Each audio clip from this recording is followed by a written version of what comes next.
California is trying to sink further into the NetherRealm. Chuck Schumer tries to sharpen his poker face. And Canada outlaws psychology, religion, science, and parenting. This is Gene, and you're listening to Dumbasses Talking Politics. Hey, this is Gene. Welcome back to Dumbasses Talking Politics, Day 3 at Josie's apartment. This time I got a hold of a room, so I can you probably are not hearing all of the echo that you heard yesterday. I did have to do this a little bit later because there was somebody pumping something out of a toilet upstairs. So unless you wanted to hear that, that wasn't going to happen. Josie's feeling a lot better. Everyone's feeling a lot better. COVID, I'm day 7 now, 8. So technically I can go out. Josie's got another 2 or 3 days before she can go out. But she's going to go to work on Monday, so that's good. All right, let's get to the news. Joe Biden did a speech today, did a press conference today, and I was impressed. The press conference was almost 3 hours, almost 2 hours, excuse me. I think he started at 1 o'clock, which was 1 o'clock. So it's almost two hours. He's still going, but it really is disgusting to watch. And the reason it's disgusting to watch is it's the media. It's not even him. His messaging is bad. There's no question his messaging is bad. And he keeps patting himself on the back, which is really kind of a weird thing to watch. He seems to not have any idea what's going on in the country. He does say, well, yeah, there's inflation, and yeah, shelves are empty in certain stores, and yeah, gas is way up, and yeah, Russia's about to invade Ukraine, and yeah, China is being bad and things like that. But, and then the media, I swear to God, the media is just terrible. Of course, the first 20 questions he got were from mainstream media, and they keep talking about this voting rights bill, which is just disgusting. Because the voting rights bill, it's not a voting rights bill, but they keep calling it a voting rights bill. And he keeps saying that, oh, well, you know, he blames Republicans, he blames Trump, he blames everybody, but he doesn't seem to have any answers to anything. So, well, let's talk about California, because it's been, 15, 20 minutes since I talked about them. And, you know, they haven't jacked anything up recently, and now they're trying to do it this year. California is just a place that I'm going to have to say, I quit. I give up. It's over. I can't do anything about it. It's not going to get better. So California is looking into ways to implement universal health care throughout the state. That would give health care to everyone in the state, including illegal aliens. But the government kind of has a problem in California. And it's a big problem. The same problem other states like Vermont had when they tried implementing this type of failed program. How are they going to pay for it? You know, I know that a lot of Democrats don't want to worry about paying for anything. Here's the bad news. It is the thing. Well, Gavin Newsom and his cronies, they came up with a way. According to the Daily Wire, according to an analysis from the Tax Foundation, Assembly Constitutional Amendment 11, ACA 11, which requires 2/3 of both houses of the state legislature for approval, would introduce, quote, surtaxes atop the current individual tax structure, beginning at $149,509 in income, end quote. A, quote, graduated rate payroll tax, with the top rate kicking in for employees with more than $49,999, $90, which is $50,000, in an annual income, end quote, and a quote, gross receipts tax of 2.3%, excluding the first $2 million of business income, end quote. ACA 11 would go to the voters for final approval if passed by 2/3 of the legislature. That's right. They want to tax us again. Then tax our income again. They want to tax us, then tax us again, and if you work, tax you a third time. And then they want to tax business on top of that. By the way, ignore the, quote, you won't get taxed unless you make $149,000 garbage. These taxes are going to hit absolutely everyone. And they're going to hit everyone hard in a state that already has 3 times the national average as far as the tax rate goes. These taxes are going to cost jobs. They're going to close business. And people and businesses are just going to say, ciao baby, and leave California. Each household income is said to have to pay another $12,250 in taxes. That's the average household. That's doubled from $6,000 a year. That moves the average tax rate to 18.5%. That's the average tax rate. If you're making more than $200,000 a year, you're already paying 17%. Yours is going to go up to almost 30%. The average tax rate in California is 10%. For making $100K or over, the average tax rate is 17%. By the way, the national average is 5.3%. Absolutely amazing. California has already lost a seat in the House of Representatives, and it looks like they're trying to lose more. And the reason they've lost that seat is people are running out of this hellscape. Facebook and Tesla have already moved to Texas because of the tax hellscape that California has become. Guess what? There's going to be more to come. Because this little experiment that Gavin Newsom is doing is just going to fail. It's going to fail heavily, and I guarantee you those taxes aren't going anywhere. Okay, so first it was Pelosi, now it's Schumer. According to Fox News, quote, the Senate Majority Leader Chuck Schumer Tuesday issued a stern warning to Republicans and Democrat defenders of the filibuster ahead of the upcoming votes on Democrats' election bills. Quote, we are going to vote. We are all going to go on the record. Schumer, who's a Democrat from New York, made the comments immediately after opening the floor to debate on a piece of legislation the House passed last week combining 2 major Democratic-backed election bills. He promised that the Senate will not only vote on the John Lewis Voting Rights Act, Advancement Act, and the Freedom to Vote Act, but also on whether to defang the Senate's 60-vote filibuster if Republicans block them, as they are expected to. Schumer said, quote, as we debate these measures, the Senate will confront the critical question, shall the members of this chamber do what is necessary to pass these bills and bring them closer to the president's desk? Today, we have just taken the first steps that will put everyone on the record.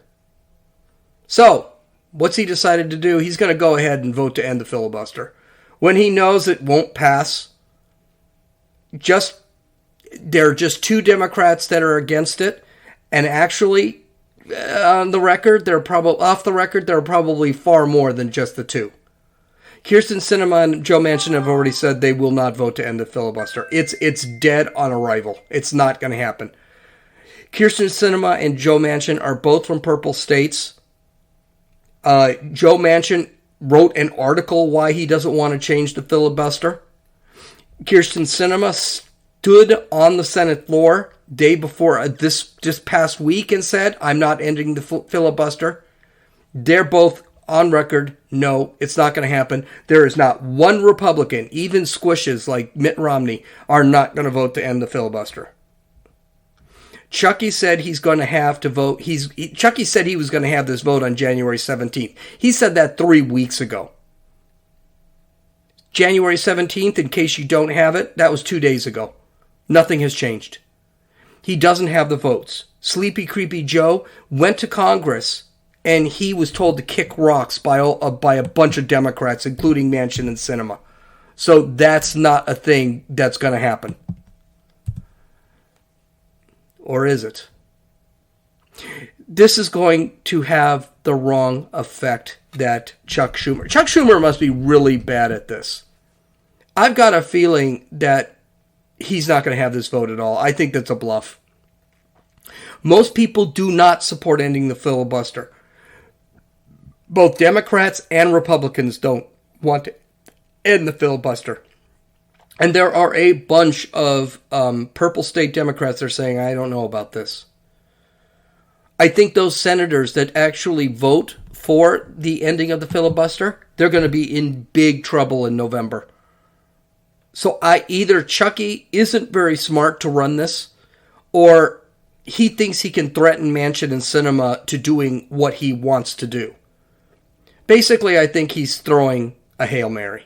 I don't think this is a thing he's going to do. I don't think he's going to have the vote.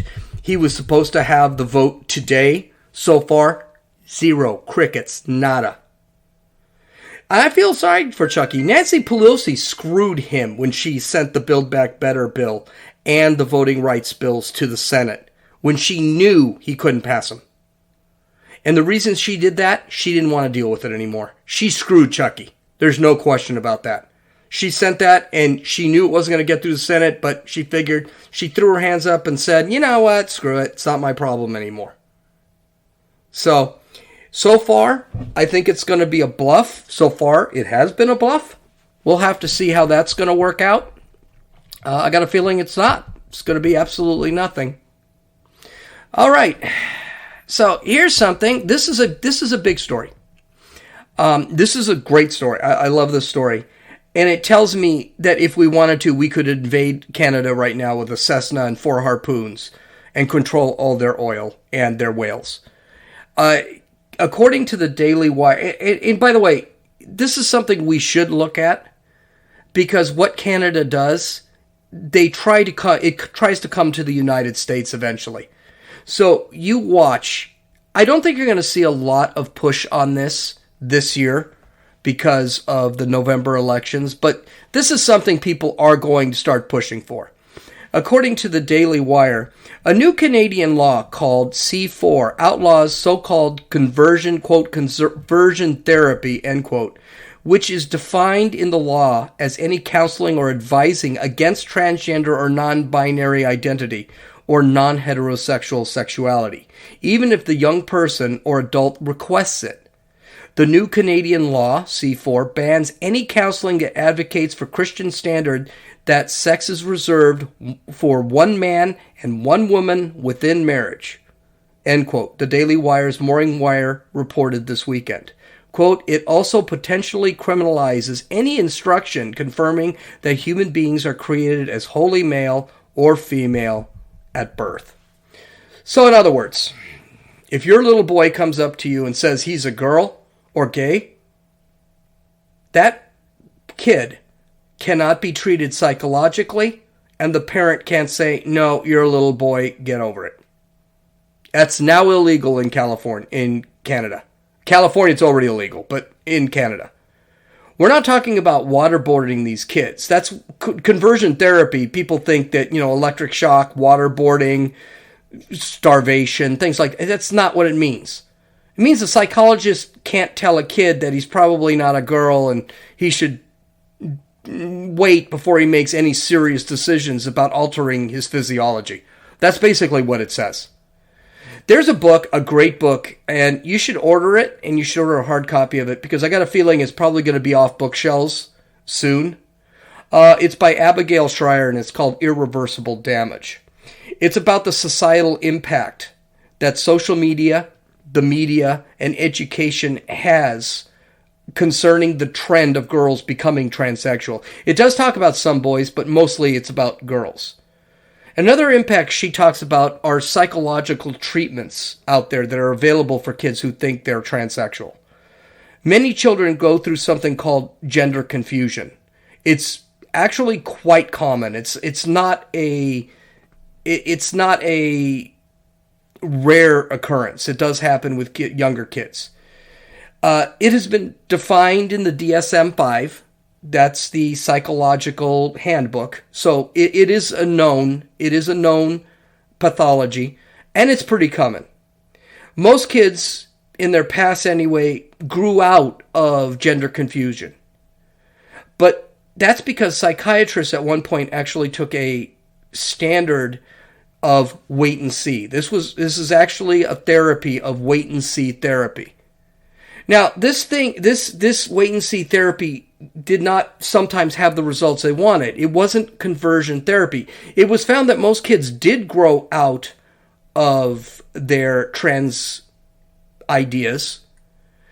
A lot of the kids that grew out of their trans ideas ended up gay, so they weren't exactly converted. They just ended up gay. But a lot of kids just flat out grew out of it. They weren't gay, they lived normal lives. But today, we are replacing the psychological approach of wait and see with something known as affirmation therapy. That therapy involves the psychiatrist confirming the child's belief and pushing the child toward her feelings of homosexuality and transsexuality. This includes hiding that information from the parents, applying hormone treatment without parental permission, and in the worst cases, even body modification, which I don't think anyone would argue is just mutilation of the child. So, here's the thing. Let's take a look at the law itself. What are they defining? What is Canada defining as conversion therapy? Now, California already does have a law on this, and it is pretty much identical to this law, except it doesn't really go that hardcore. I mean, this is pretty bad. So there are 6 areas of conversion therapy. 1, change a person's sexual orientation to heterosexual. 2, change a person's gender identity to cisgender. So in other words, if you don't know what cisgender is, it just means you're a boy and you like girls. So you're actually, by the way, the language itself is bad. Gender identity assumes that I believe there's a gender identity. I don't believe there's a gender identity. I believe you're a boy or girl. So right off the bat, it's changing what I think it's changing the language. 3, change a person's gender expression so that it conforms to the sex assigned to the person at birth. Again, this is a jack language. Sex isn't assigned. You're born as a sex. You're not assigned a sex. There's not somebody out there that is saying, okay, well, Johnny, you're going to be a boy. That's not happening. D, or 4, repress or reduce non-heterosexual attraction or sexual behavior. 5, repress a person's non-cisgender identity. Or 6, which means when my daughter comes up to me and she says, my pronouns are not she, it's they. And I say, no, you're a she. You're my daughter. I know what you are. Better than you are. I'm not going to call you they. And they isn't even English anyway, so it doesn't really make any difference. You can't do that. You could actually get into trouble for that.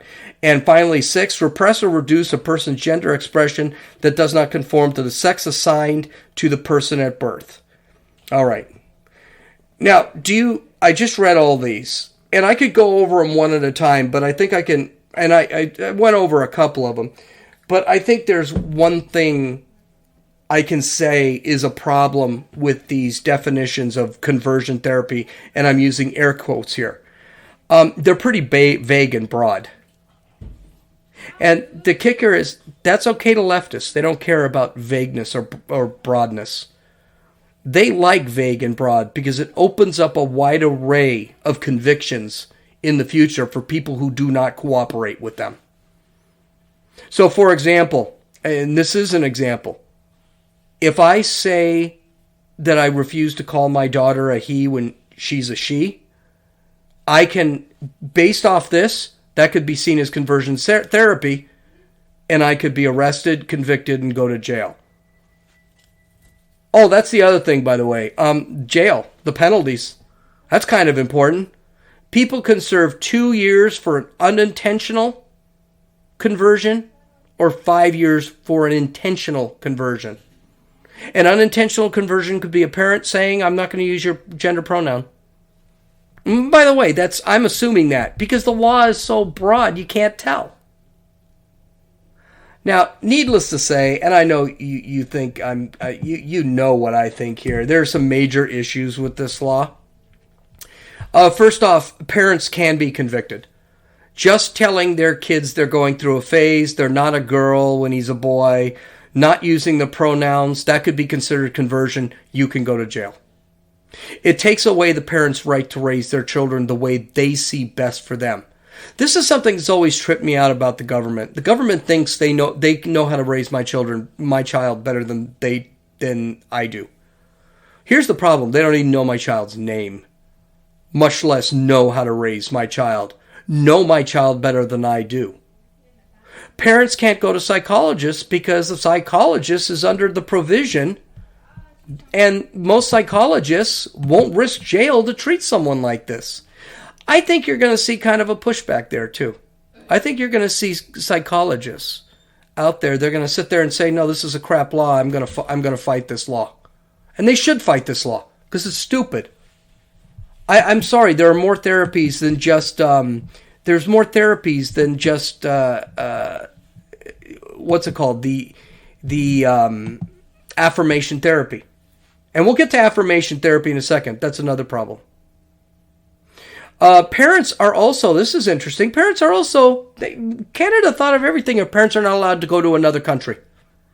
So the parents can't just sit there and say, screw this, I'm going to take my kid over to Georgia where a psychologist can use either wait and see therapy or affirmation therapy, and I'm going to deal with that psychologist. Nope, you can't do that. It's illegal. The parent can be convicted of conversion therapy.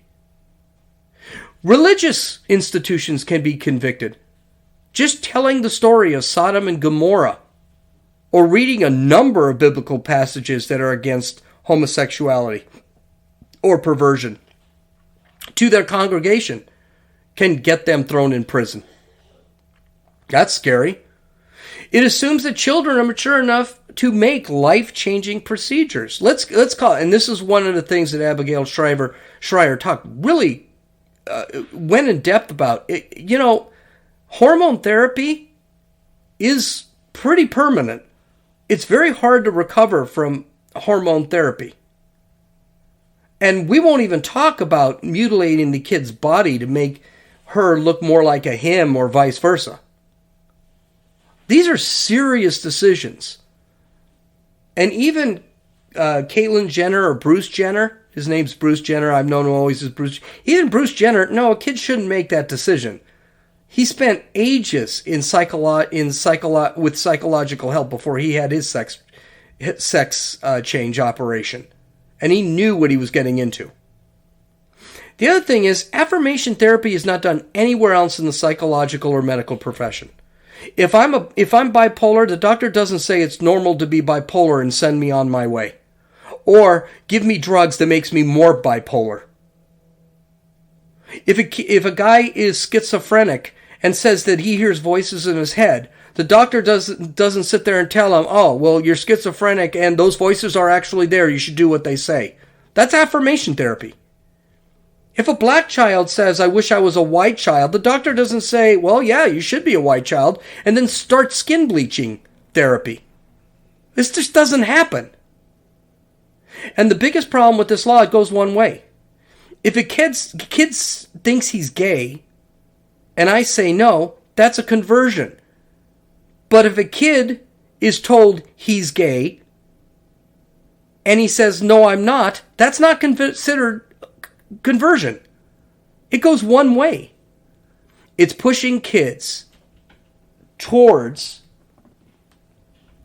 being gay or being trans.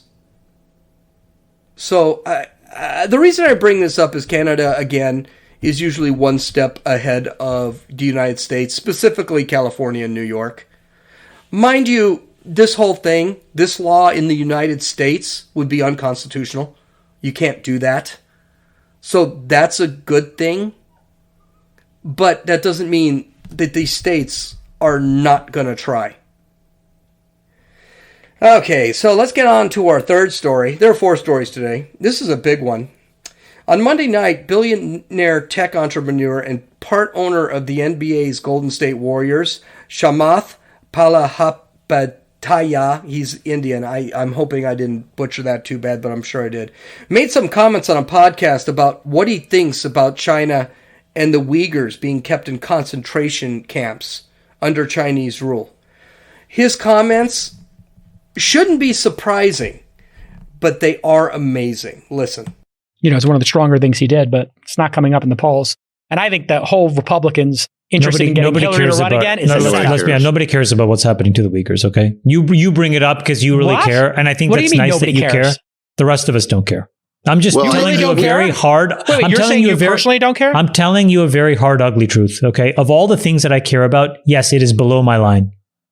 Okay? Of all the things that I care about, it is below my line. Disappointing. Well, I think people, if you explain to them what's happening to the Uyghurs in China, they care, but it's not top of mind for them. That's not what's caring. Top of mind right now is they go to their grocery store and the shelves are empty. Sure, that I care about. Yeah.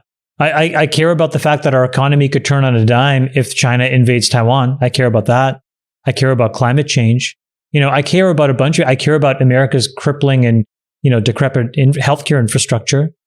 But if you're asking me, do I care about a segment of a class of people in another country? Not until we can take care of ourselves will I prioritize them over us. And I think a lot of people believe that. And I'm sorry if that's a hard truth to hear. But every time I say that I care about the Uyghurs, I'm really just lying if I don't really care. And so I'd rather not lie to you and tell you the truth. It's not a priority for me. And my response to that is, I think it's a sad state of affairs when human rights as a concept globally, falls beneath, tactical and strategic issues that we have to have. We need to have another luxury belief. Now, we all have to understand something. The NBA is a leftist organization. It always has been. That's why I don't watch it. I'm not going to give them the viewership for it. I'm not boycotting it. I just refuse to watch the NBA. This was a league that tore apart an NBA vice president for supporting Hong Kong when China decided to take over. But they have no issue releasing hateful statements about Donald Trump and how racist the police are in America. The NBA is nothing but a money-making machine. And they need China. And they need to keep China to keep making those billions, if not trillions of dollars. As far as the country having its own problems, you know what problem we aren't having? Forcibly sterilizing, jailing, and killing a group of people because of their religion. I'm going to go out on a limb and saying that our problems are probably not as heavy as the Uyghurs' problem in China. The funny thing is, the NBA says that the United States is bad because we are systemically racist. Yet the NBA ignores an actual example of systemic racism. Putting people into a concentration camp, re-educating the people, sterilizing the people, forcing abortions, forcing marriage in China because of a set of religious beliefs that is different is considered systemic racism. Yeah, but they don't see the problem. This idiot doesn't see that as an issue. And what are we needing to fix besides systemic racism? Listen to what this guy says. He cares about grocery stores being empty. He doesn't care about that. He's a billionaire. He's worth a few billion. Do you think he's really worried about where he's going to get his food or whatever he's looking for? Kind of doubt it. He cares about our economy suffering if China invades Taiwan. Obviously, he doesn't really care that much because China already took over Hong Kong, but that didn't seem to come into play here. But the question is, why does he care? Might it be that he has business interest in Taiwan, and it's his economic viability that's going to suffer, not the United States? I don't think he gives a damn about the United States. He cares about America's healthcare infrastructure. Question, why? He's worth a few $1 billion. You think he's using the government healthcare? Do you think this guy doesn't have the best healthcare available? He just pays cash for it? Who the hell is he kidding? By the way, our healthcare in this country is amongst the best in the world. Don't forget, we came up with these vaccines for COVID. Now, they don't work real well, but I mean, we did come up with the best vaccine in the world so far. And of course, he cares about climate change. Something no one else really cares about. But here's the question I have. Why support China since they're the world's leader in carbon emissions?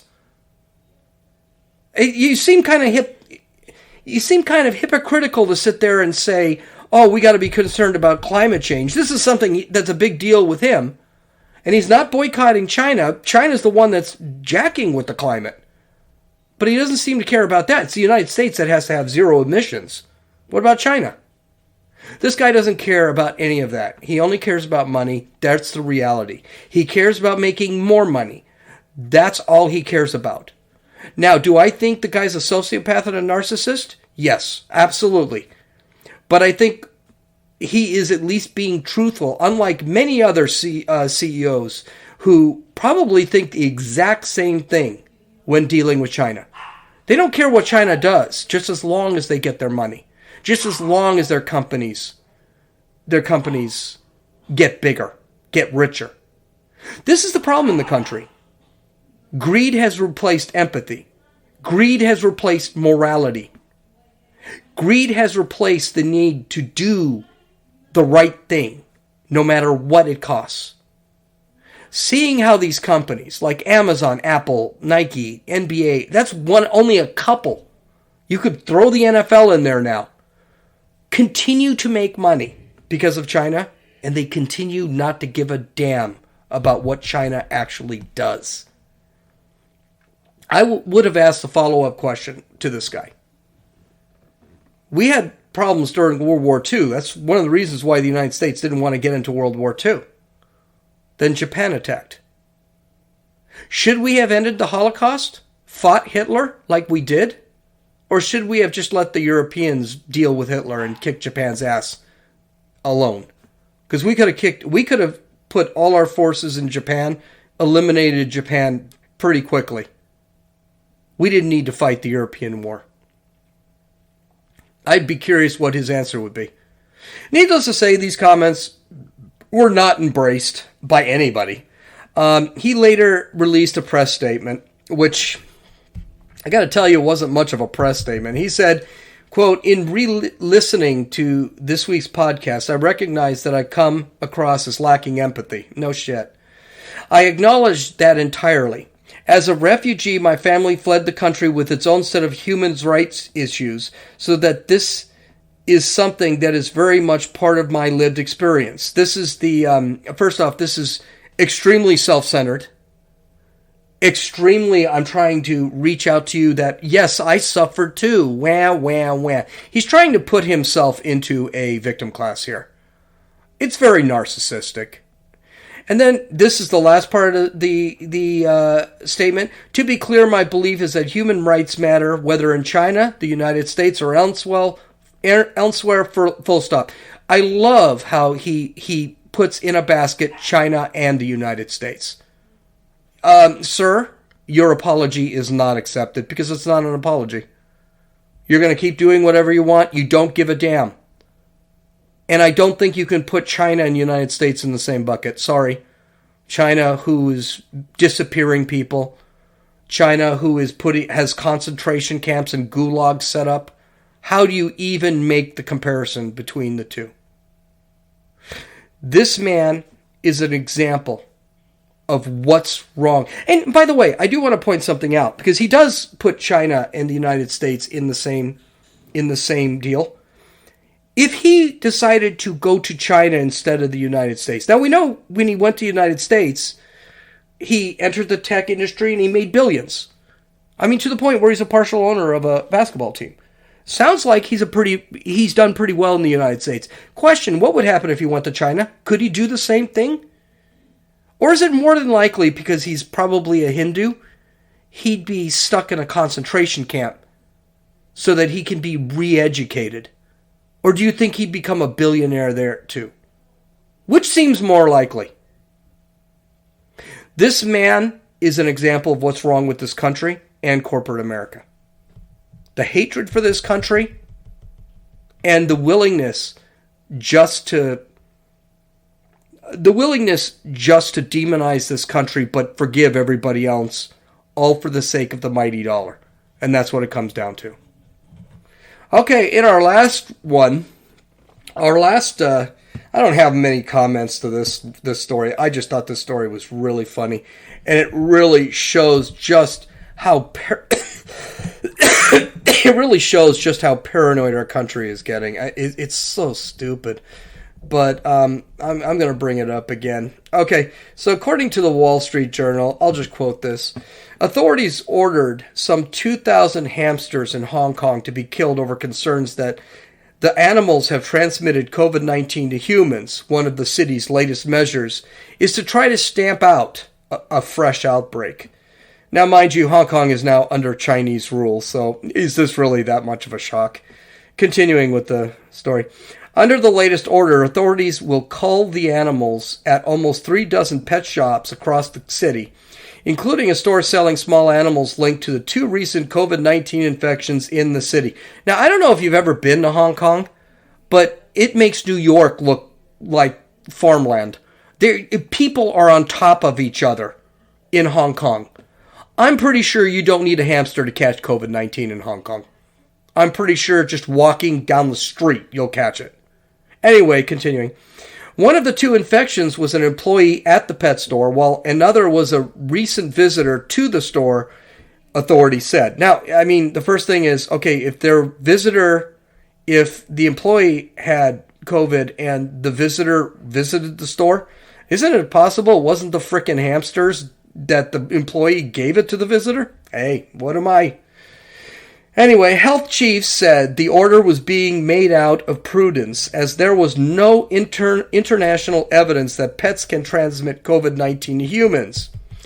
Anyone who bought a hamster after December 22nd should surrender the animals, authorities said. According to the local media. Get your kid to give up his hamster. Yeah, that'll work out.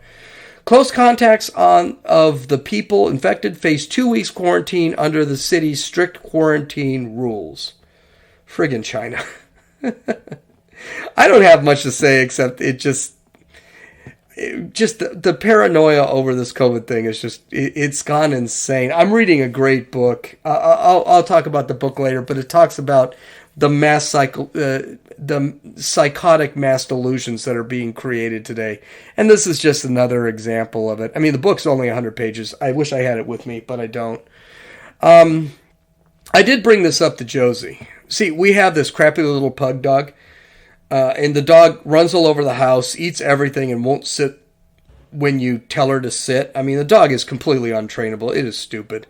And I said that maybe Gigi has the China virus and that she's such a little, and that's probably why she's such a little jerk. She's got COVID and she's insane because of COVID. And maybe in order to avoid catching the China virus again, we should actually get rid of Gigi, we just send her away because the dog's kind of an asshole. It didn't hook. I tried. She said that even if Gigi is the size of a hamster, she's not a hamster. And like a lot of underhanded plans that I had, it backfired. After this podcast, I have to go to CVS and get a COVID test for Gigi and then test her to make sure she doesn't have the China virus. Then God forbid, if she does, where the hell are we going to freaking quarantine her? I don't know. So there you have it. The best laid plans of mice and men failed again. Or maybe it's better yet, it's the best laid plans of hamsters and pugs. Anyway, go visit my website at dumbassestalkingpolitics.com. Take a look at all my links and some of the audio and video. I hope you guys have a great day. This is Gene, and you've listened to Dumbasses Talking Politics.